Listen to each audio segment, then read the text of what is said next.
Let's get started with the Writer Center, the virtual craft chat, which is where we talk to authors a little bit less about what they wrote and a little more about how they wrote it. We're here tonight with legendary Marita Golden, who's going to start us. I'm so glad you're here. Deeply honored that you brought this book to us. I'll ask you to start by reading a few pages from How to Become a Black Writer. Well, I'm very pleased to be here. I've been a supporter of the Writers Center because I live in the DMV, live in Bowie, Maryland. So I'm familiar with the Writers Center and all the work you do. And I've actually taught at the Writers Center, and you have a great group of people that come out for the classes. So I'm really glad to be doing this. I'm going to be reading a short section, just a couple of pages, that deals with how I ended up writing my very first book, Migrations of the Heart. I had really thought my first book would be a novel. To my surprise, it was a memoir that I began writing at the age of 28. And so I'd been living in Nigeria with my first husband. So that's sort of the backstory. One summer when I made what had become an annual trip back to the States to visit family and friends, I met with Marcia Gillespie, the editor of Essence, and told her that I was ready to show the novel to an agent. She recommended I contact Carol Mann, who had just opened a literary agency on Manhattan's East Side. I had no idea the day I walked up the winding stairs to Carol's tiny office that we would become friends and that she would be my agent for the next 40 years and remain so.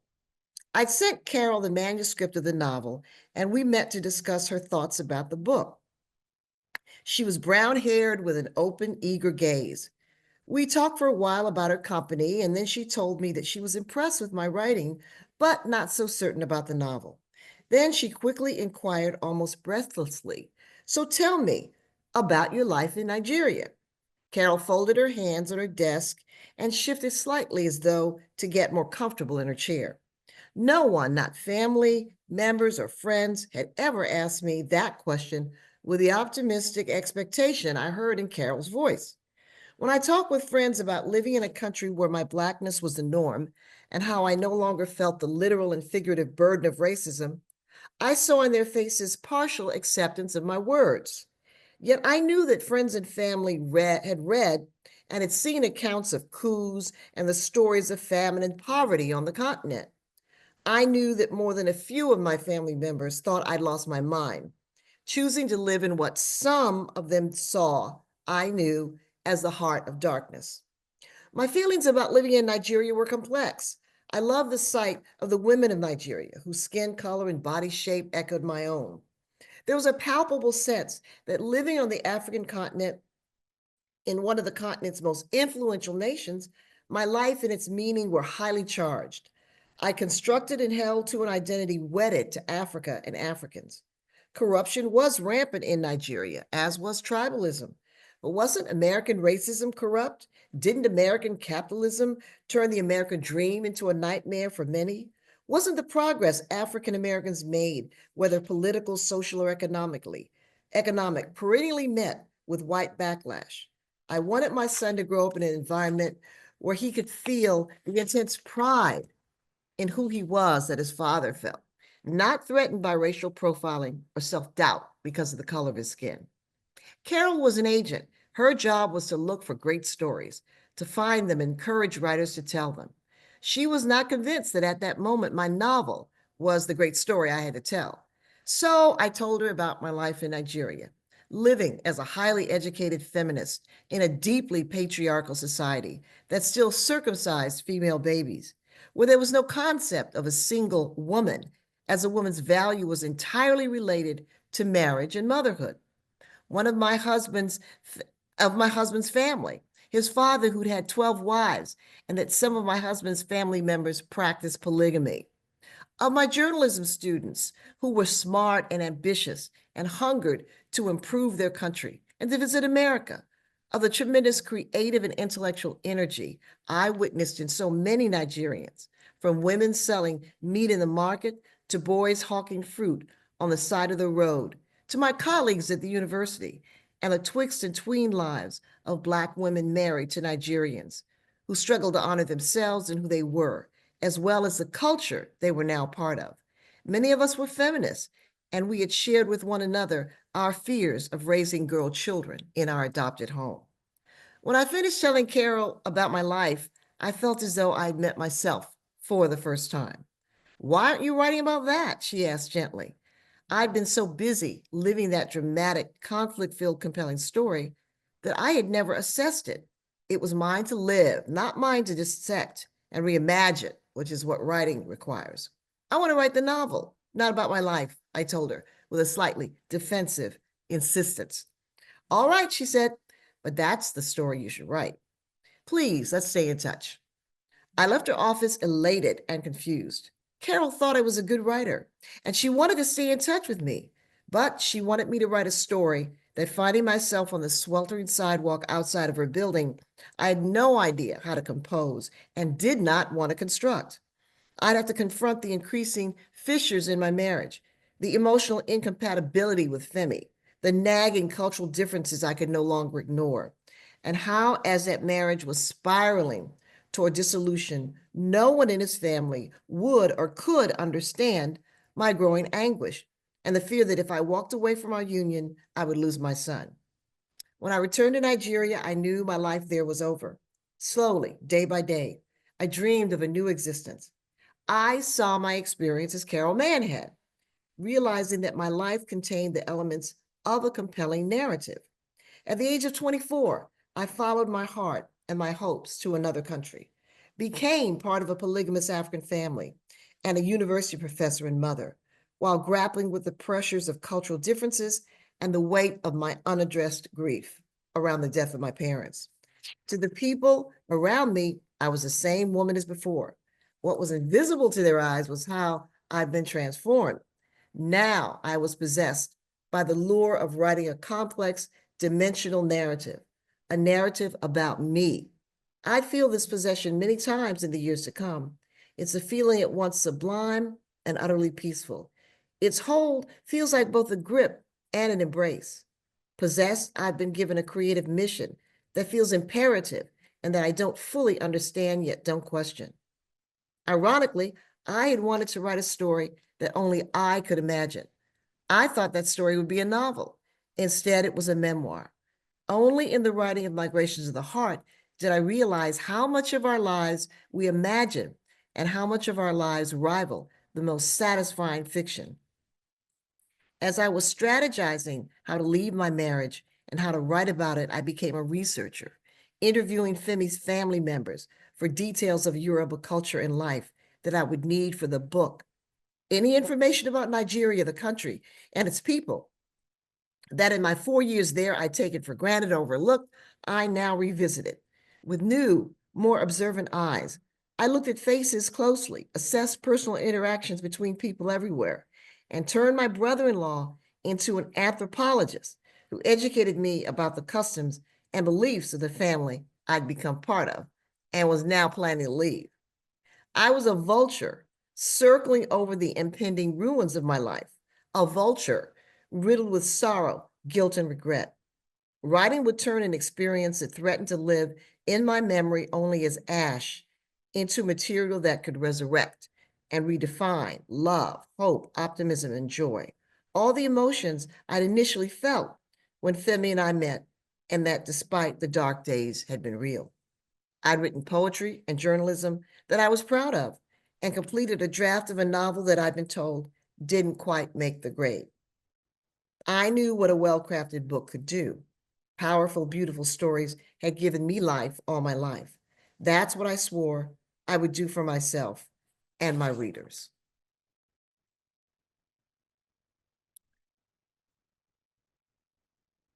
Thank you. I'm gonna actually skip over the traditional first question for craft chats, which is, who the heck are you? Because I think you've just answered that.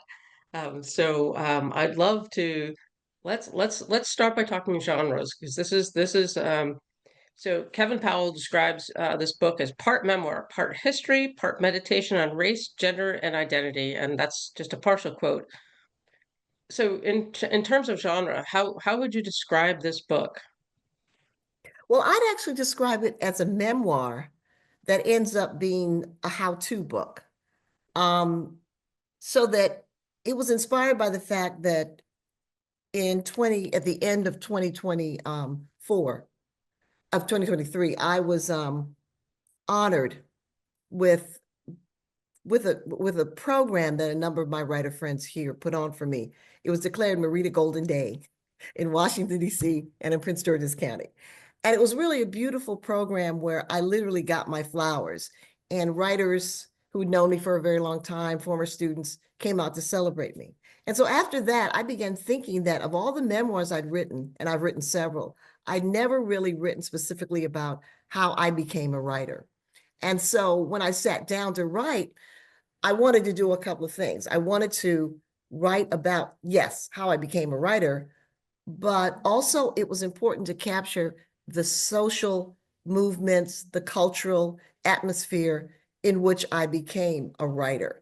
And I was really cognizant of the fact that if young people read this book, for example, the assassination of Martin Luther King, which is a pivotal event in my life, socially, politically, everything. I went in pretty much great detail about that. I wrote a lot about the emergence of Black women writers in the late 80s, the early 70s, and how writers like Toni Morrison and Tazaki Shange, et cetera, really redefined American culture through their books. And I was part of that because I inherited that legacy. So it's a memoir, and I'm very proud that it's a memoir, because memoirs have become now a wonderful form of literature. And but it's a memoir that ends up being a how-to book. Right. So I apologize if everybody can hear my dog who has a lot to say. I want to jump to my question because it does have a very generous appendix with a lot of information. Uh,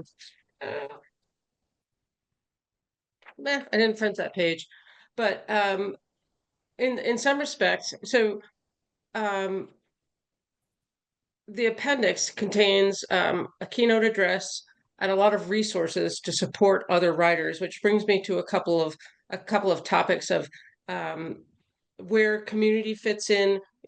Not, this is a craft question because I think community informs your writing and mentorships as well. Oh, yeah. I mean, community is very important to me. I think that I have a gene, a community gene in my body because I was an activist in college. And when I came back to Washington, D.C. from Boston in the 80s with Clyde McIlvaine, I formed the African American Writers Guild. Then we formed the Hurston Wright Foundation. And all throughout my life, I've always had community. It's been important to me to work with other writers. I mean, I have a group of women I hike with, a group of women I just get together with periodically. Then I have a group of women that I get together because we're writers. And I think that the job of writing is beautifully isolating in the sense that there's this wonderful sense for me that when I'm writing and I'm sitting alone, I'm performing an act that's very sacred and that is almost like prayer. But I need the community of other writers. They inspire me, they teach me, and the conversations we have are often really important in keeping up my spirit as well as it's just helping me figure out what it is I'm doing.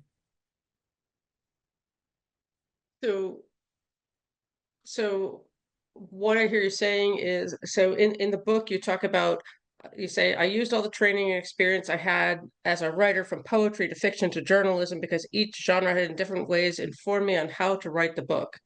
So if I hear you correctly, you're saying it's not just your experience as a writer, but your experience as a human.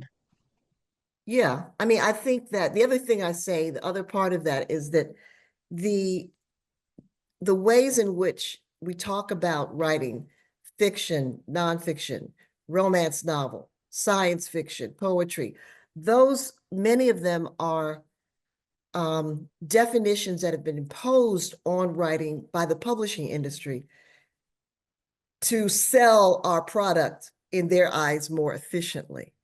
And that doesn't really have much with what we want to do as writers. So the fact that I started as a poet and Nikki Giovanni published one of my poems in an anthology when I was in college, I tried to bring a poetic sensibility to the writing in that I wanted to write beautifully. And my beauty doesn't sound like other people's beauty, but it's my beauty. And journalism affected my writing because I learned how to research while I was at the J School at Columbia. I learned how not to be afraid of a blank page and to know that if I sat down, I could fill up that page. So that all the different types of writing that I'd done really had prepared me and given me the skills. I'd like to follow that up with a specific question, a specific writer question, for people who write nonfiction, whether it's journalism or so interviews or creative nonfiction essays. You write about the challenge of inserting your voice, your own point of view, narrative. These are your words: narrative, meaning, and texture into interviews you wrote for Essence some years ago. Um, and especially during this time where journalism, keep my opinions out of it, where what journalism is doing, but where journalism has a role to not only report but to provide context. How does a writer, how do you as a writer provide a view of something that is not your experience but that you're sharing with us? Well, I think the great myth about journalism is that it's objective. And of course it's not. Uh, one of the great one of the things that people don't know about newspapers, for example, and media, is that you cover the story that your editor wants you to find, not the reality that actually exists.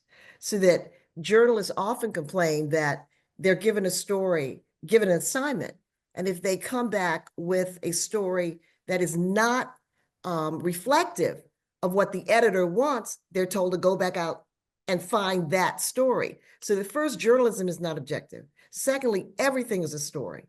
And when I say everything's a story, I mean that everything is shaped. There's nothing that we read that hasn't been shaped by the fact that the writer, the editor, the publisher has chosen language, chosen emphasis, chosen how it's going to look on the page. So we're surrounded not by facts, but by stories. And that's why we read the newspaper, why we go online, why we go, everything that's viral. Everything is a story. And so I like, for example, to teach workshops where I'm working with people who are working in fiction and nonfiction, because I think that the memoirist needs to be able to create a world the way the novelist does. And the novelist needs to be able to write kind of with the confessional, revelatory sensibility that the memoirist does. So we're always creating stories. Everything's a story. And you actually say in the book, lawyers are storytellers, and Yes. as a recovering lawyer, I have to agree. Um, I'm going to jump into the chat because there are a lot of questions. So I'm going to take them in the order that they appear. So we might jump around a little bit, but I think that'll be okay. So Caitlin wants to know, how do you get started writing? What are your writer habits? Well, if I'm working on a project, I will usually write, I'll say, I'm going to write 5 days a week, and I'll write for 1 hour. I'm a lark, so that my preferred time to write is in the morning. So I'll just simply set a time to do 1 hour. When I was younger and teaching in universities, I would have a teaching schedule, and I would usually have 2 days where I could really devote time to writing, and I'd write, 3, 4, 5 hours. But I find now that writing 1 hour of very focused writing, knowing what I want to write, is just as effective and just as productive as writing 3 or 4 hours. So that's actually interesting because before I joined the Writer Center at 2018, I was writing on my own, and I sort of had this idea that to be a writer, you'd sit down and write for 8 hours, and no one does that. Exactly. Especially You're- women. Women do not have the time to do that. You know, the great writers, you know, like Tolstoy, one of my favorites. Well, he was a wealthy man, so he could do that. Um, women writers, especially with the responsibilities that they often have, can't do that. And I tell people, you know, God gave us 24 hours a day. And once you have decided, once you've really made that commitment to writing, you will find the hours that you need.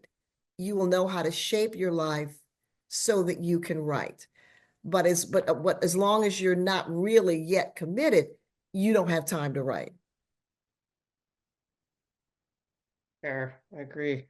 Okay, Janet is asking, did the novel you started before the memoir eventually get written? If so, which one? Well, no, it was, but parts of it and themes of it appeared in my first novel, A Woman's Place. So that novel was really good practice for what came after. And I've started a number of novels that did not get completed because they weren't mine to write ultimately. Um, and no words are wasted. You know, the process of writing is so fertile that no words are wasted. You've learned a lot, even when you've written something that you ultimately put aside. So that brings me to a question I wanted to ask, which is I've heard a lot of writers say, um, I knew how to write book A, but book B taught me how to write book B. And you've written so many books. Do you think that that's a truism? Oh yeah, I mean, you don't know what you're doing when I you mean, but start another. I mean, I don't know what I, I'm doing when I start another project. This book had no knowledge of the fact that I'd written 21 books before. And it gave me headaches. It gave me moments of pause. I'm a virgin every time I start a new project. And so, and that's actually at this point in my life, I find that's quite exciting. You write in order to find out what you're writing.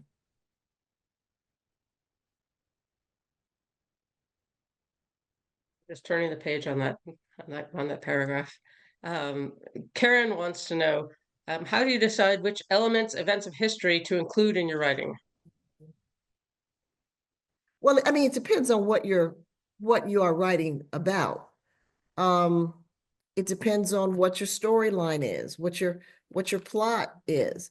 Um, I mean, for example, my my second novel, Long Distance Life, is the story of a family in Washington, D.C. It covers 60 years in the life of this family. And the main character has migrated from the South to Washington, D.C., from down South to up South. And so I did an enormous amount of research. I spent hours in the Library of Congress, and the research can become this wonderful endeavor where you're just discovering all this information. It's just, you get actually hooked on researching. But what I knew what I was looking for.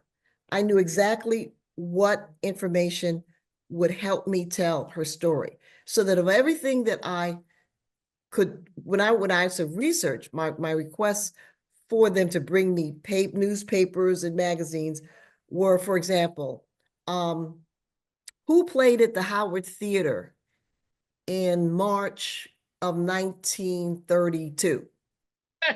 Um, what was on the corner of 14th and G Street in 1952? And those were the questions that I asked to create the world that she lived in. So that's how you decide what historical information you need.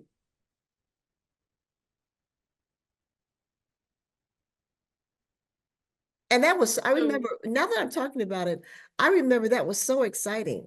I mean, I remember going to the Washingtoniana section of the DC Public Library and seeing pictures of Washington, DC in 1940 or 1935 and looking at what was on the corner of a particular street when my fictional character would have walked on that street. Gave me chills. did what you find ever shift the direction of what you were writing? Um, sometimes, sometimes it did. Uh, Christopher wants to know, how did your writing go from sublime to peacefulness? Well, I think that writing is a lot of things all at one time. Writing is nerve-wracking. It's mysterious. It's energizing. It's peaceful. It's frustrating. And if I feel that I've written a beautiful sentence or a sentence that I can turn into a beautiful sentence, I'm sublime. Well, I mean, that's a perfect not shoehorn, perfect segue into the next question, which was, do you let anyone else read your writing as you're writing a novel other than an editor? But I'm gonna expand this to all your writing, as in other writers, your own personal focus group, or what I refer to as beta readers. Oh, yes, definitely. My agent, if I'm working on say I'm working on a novel, I will usually send her the first, once I've got 100 pages, and she'll give me feedback. Also, I usually, when I'm working on a project, I will have one and possibly two really smart people who represent my target audience. And as I'm writing, ask them to read and be in dialogue with me. And I find that is very, very important because you can be so close to the topic, the subject, the characters, that you can miss important things. A number of years ago, I wrote a novel called After.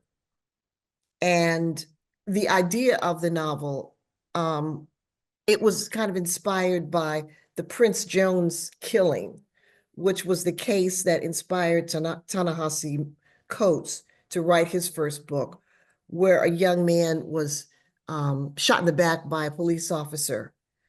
And my own son had been the victim of police brutality. And I started by imagining a family hears a knock on the door one evening, and they open the door and there are two policemen standing there, and they tell them that their son has been killed in a police incident. And what would happen to the family, what would be the events that would follow. And so as I wrote a number of drafts, and everyone who read the book said that the most interesting character in the book was not the mother or the father of the young man who'd been killed, nor the young man himself, but the most interesting character was a police officer who had killed him. And I did not want to make a police officer the hero of my novel because I was prejudiced against police officers, and I just didn't want to do that. So I kept writing, and for 2 years, every time, Marita, this belongs to the police officer. So finally, two things happened. One, I took a break from the novel because writing a novel, I'd never written a novel where a character had killed a person, was responsible for the death of someone. And I had to grow into the ability to do that once I really understood how deep and how transformative something like that is. So I took a year off and I wrote another book. I wrote a nonfiction book that was published. So when I came back to after, I was ready, one, to do that. And I was ready to give the novel to the police officer because I was then ready to imagine him as a person, not a police officer, as a person who could feel guilt and shame because of what he had done. And it took me about 5 years to complete the whole book. And that's an example of growing into the person that the book needs you to be. And it was very important for my readers to tell me, Marita, you're wrong. You're wrong. This book belongs to the police officer. And they were exactly right, because a character who's been responsible for taking the life of another person is deeply complex. That's from a writer's point of view, that's a great character because of all that character has done and is suffering. But I was letting my prejudice against cops keep me from writing. And I ended up interviewing 12 cops for the book. And when they read it, they thanked me because they said that I had captured their experience very well. That just, dovetails back into when we were talking earlier about the experiences that we have and the community we're involved in and the support we get or don't get, informing the writing, which brings me to the next question, which is your book title mentions creating and honoring Black stories that matter. How do you determine which stories matter? How do you push past doubts of whether or not there's an audience or purpose for your story? Well, I think that all stories are true, and I think all stories are valuable. I think that whether, this is something that writers all, for example, when I was writing Migration of the Heart, one night I was in my apartment and I went to my bookshelf and I pulled down Maya Angelou's I Know Why the Caged Bird Sings, and I pulled down Langston Hughes' I Wonder as I Wander, hoping that those two memoirs would tell me how to write my book. And it couldn't, because I have to write my book. And one of the questions well, who's going to want to read this? Why would anyone read a story about my life? And yet there are only a couple of stories. We fall in love. We're born, we die. We're born, we leave home. We fall in love, it works. We fall in love, it fails. There are only about maybe 7 or 8 basic stories. And what will make your story powerful and read worthy is the consciousness of authenticity that you bring to it and the power of the language. Those are the two things that, and in fact, I teach a lot of memoir classes. I've always taught memoir, whether I was teaching at Johns Hopkins or Virginia Commonwealth University, and now I teach in the University of Marita Golden, and I teach a lot of memoir. And we're all came out of the same dysfunctional family. That's the thing I learned when I'm teaching memoir. We all think that the secrets in our family are the most terrible secrets ever. But no, they're the same secrets that were in my family. Yeah. And I think that's one of the reasons people enjoy reading memoirs, because it takes you into another world, but that world is real. That world is real. Like one of my favorite memoirs is a great memoir called All Over But the Shelton by Rick Bragg. Now he's probably now in his 70s, but he was formerly a writer for the New York Times. And he called himself, growing up in Alabama as a white person, poor white trash. Okay. His mother picked cotton. His father was an alcoholic who was basically destroyed by going off to fight in Korea. This guy writes a book that when I'm reading this story of how he came up in Alabama, ended up going, leaving the South, becoming a big time professor, big time reporter, I couldn't put it down. And I couldn't put it down because even though my mother never picked cotton and my mother was Black, my mother had suffered disappointment. My mother had suffered hurt. And so what we do with our stories is we're reaching out to other people. We're reaching out to our readers. So I think it's very important for you to understand as writers that your stories are valuable. They are important. There's an audience, but you have to bring a consciousness of authenticity and vulnerability and strive to write with beauty. That's, why would anybody want to read? Because I made them want to. I made them want to read because once they read the first couple of lines, they couldn't stop. Somebody said we read him in freshman year in 2004. Okay, great. Yeah, yeah. And in fact, another book that he wrote, Rick Bragg, B-R-A-G-G, is called Ava's Man. And it's a book about his grandfather, who was a moonshiner in the hills of Appalachia in the 1930s. And he never met his grandfather, but he interviewed everybody in his family.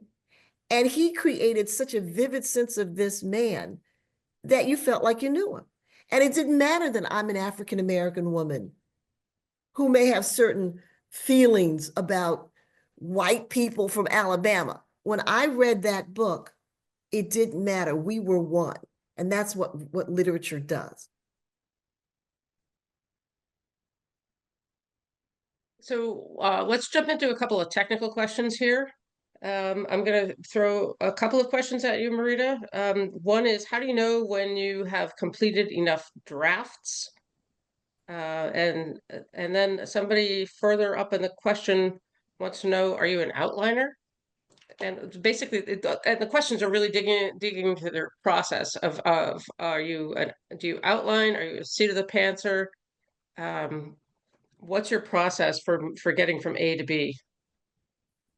Well, yes, I'm an outliner, and I hold on to the outline in order to have the illusion that I know where I'm going and I know what I'm doing. And I know that the outline is going to change. If I write something on Monday, that may change the outline, but I am an outliner, particularly on a kind of a big project. How do you know when you're through? You just know. Writers often feel that they're finished way before they're finished. And you know how you know when you're finished? When there's nothing more to say. When you have been transformed, when you've been surprised and transformed by the project, you're through. It doesn't have to do with pages. It has to do who you are.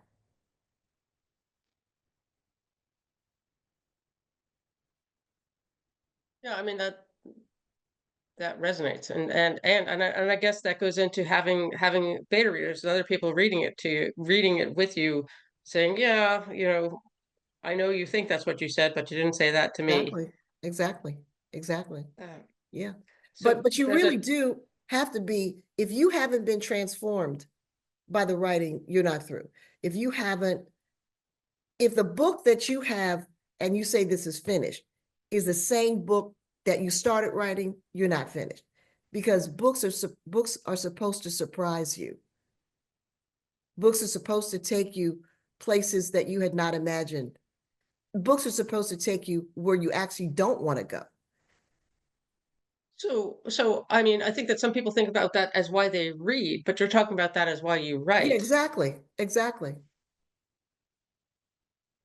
The reader Um, cannot have that experience if the writer has not had that experience. But that's actually really interesting to me because if you've outlined, that implies that you know where you're going to end Of up, but course you're not. saying An outline is an illusion. okay, okay. Um, it's a question with a couple of supporting thumbs up. So I'm gonna how do you determine the parameters of a quote memoir? What's the most important aspect of a pitch? And I'm not sure what they mean by a pitch, but I'm guessing a proposal.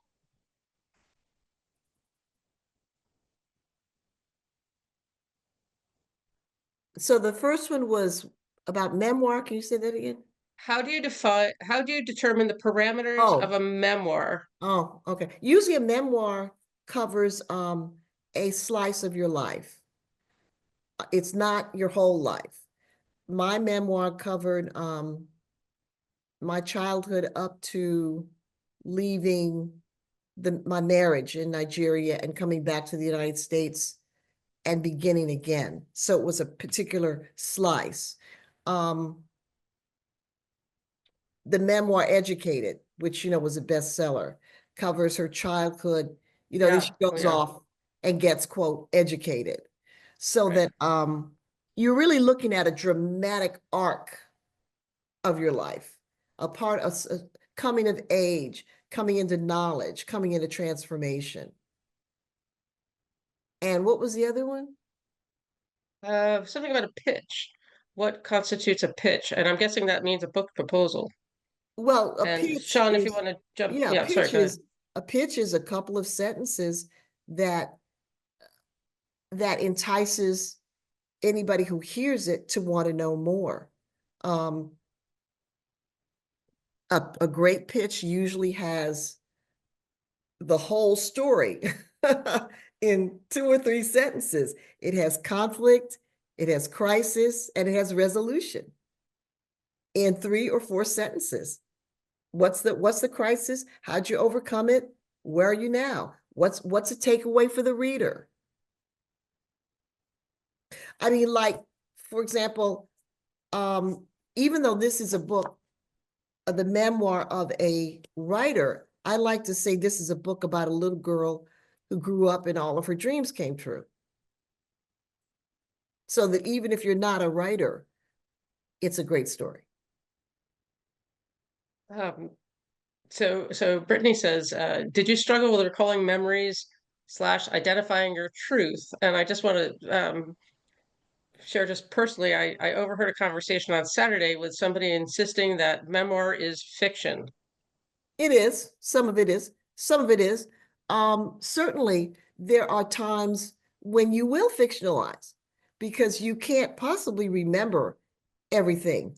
And you fictionalize based on this is the way you're supposed to fictionalize, based on your honest memories of what happened and your honest memories of the people involved, so that you're not taking revenge, you're not working out your issues, you're telling a story. So yes, you use fictional techniques like scene setting and dialogue. And yes, you will sometimes fictionalize in service of the story, but that doesn't mean that the story is not true. The emotional truth of your story can be honored even when you change a name or change where something happened. Sorry, I'm taking notes. Um, um, so I think there were several questions about this, and then Gabrielle, I'll get to yours in a moment. Several questions about how you navigate, how do you decide when you're writing a memoir, where the line is, what do you include about other people who are But part you of your include, story? yeah, you include what's really important. And sometimes that will be something that's difficult. And you can just write and be damned. Or you can talk to the person that you're writing about, try to engage them, try to assure them that you're not trying to reveal family secrets or get back at them. But in the final analysis, you have the right to tell your own story. You have the right to tell your own story. And I think it's important to write with compassion, about people in your family who cause you pain or difficulty. You want to make them dimensional. You want to make them dimensional. And if you make the people around you dimensional, they're not just bad guys. They're really interesting. And people in family may still be mad, but that's their problem. Yeah, but I mean, one of the things sometimes if I have a challenging experience in my day with a stranger, I always wonder what the stranger's narrative about the same experience is. Mhm, mhm. Um, Yeah, my so favorite yeah, book about memoir, well, my two Bibles are The Art of Slow Writing by Louise DeSalvo. And it's a wonderful book about writing and why writing is supposed to be slow. And it's just a beautiful little short chapters about how writing is this really important, special, sacred thing, and we need to stop trying to rush it. And then the best book that I've read about memoir writing is The Art of Memoir by Mary Karr, Karr.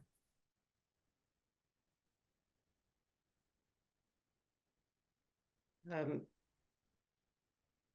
there was a question, I think it's farther up in the chat.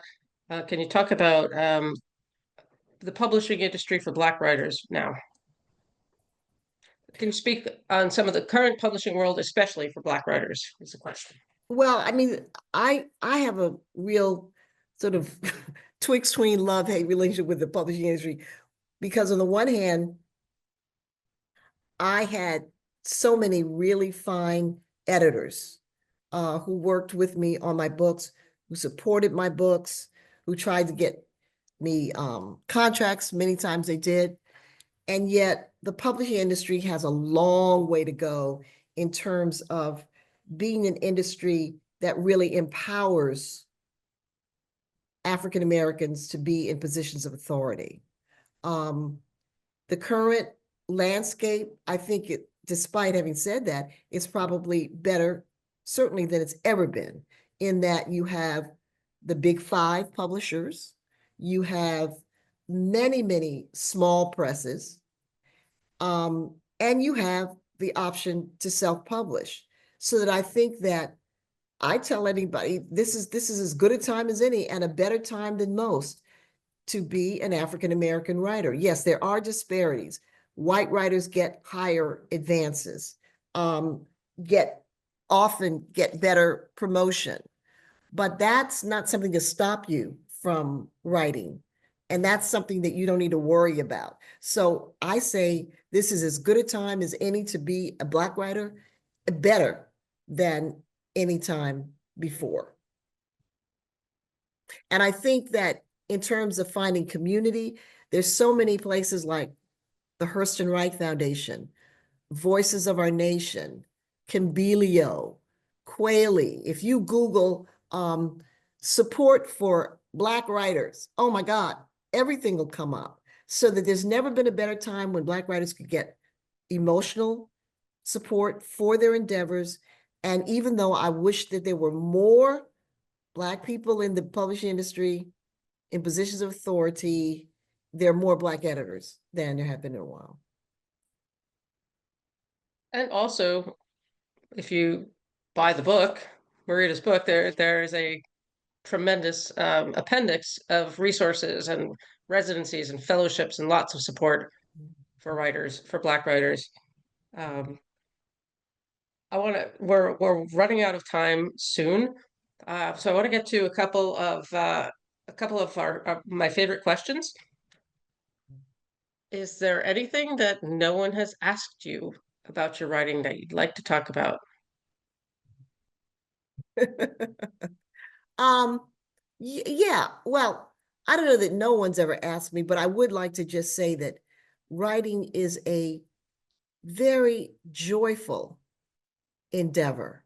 We talk a lot about the stress, the strain, the struggle, how many drafts did you write?